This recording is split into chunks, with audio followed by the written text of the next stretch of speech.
ఎంతో టేస్టీగా, చాలా ఈజీగా, అలాగే హెల్తీగా ఇంట్లోనే ఈజీగా సమోసాలు చేసుకుందాం రండి.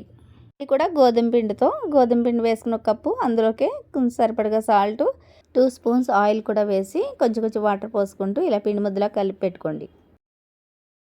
అలాగే ఒక మిక్సింగ్ బౌల్ తీసుకుని ఒక కప్పు తరిగిన ఉల్లిపాయ ముక్కలు వేసుకుని, కొంచెం కొత్తిమీర తరుగు, కొంచెం పచ్చిమిర్చి తరుగు వేసుకుని, దీంట్లోకి రుచికి సరిపడగా సాల్టు, కారము, అలాగే ధనియాల పొడి, చాట్ మసాలా పొడి కూడా వేసుకుని ఒకసారి బాగా కలపండి.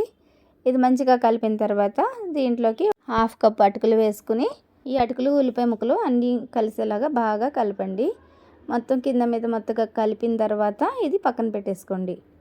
మనం కలిపి పెట్టుకున్న పిండి ముద్ద తీసుకుని 4 భాగాలుగా చేసుకుని చూపిస్తున్న విధంగా ఇలాగ పల్చని చపాతీలాగా ఒత్తుకోండి. ఇది సమోసా మేకర్ అండి.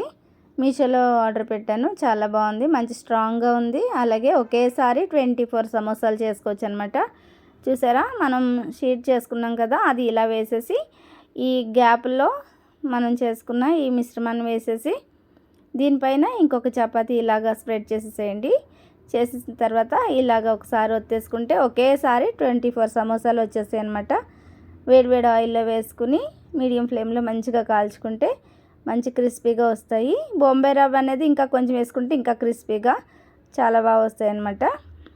టేస్ట్ అయితే చాలా బాగుందండి. ఖచ్చితంగా ఒకసారి ట్రై చేయండి. చిన్న చిన్న పార్టీస్ అయినా, పిల్లల బర్త్డేస్ అయినప్పుడు ఇలా ఈజీగా ఎన్ని సమోసాలన్నీ చేసుకోవచ్చు.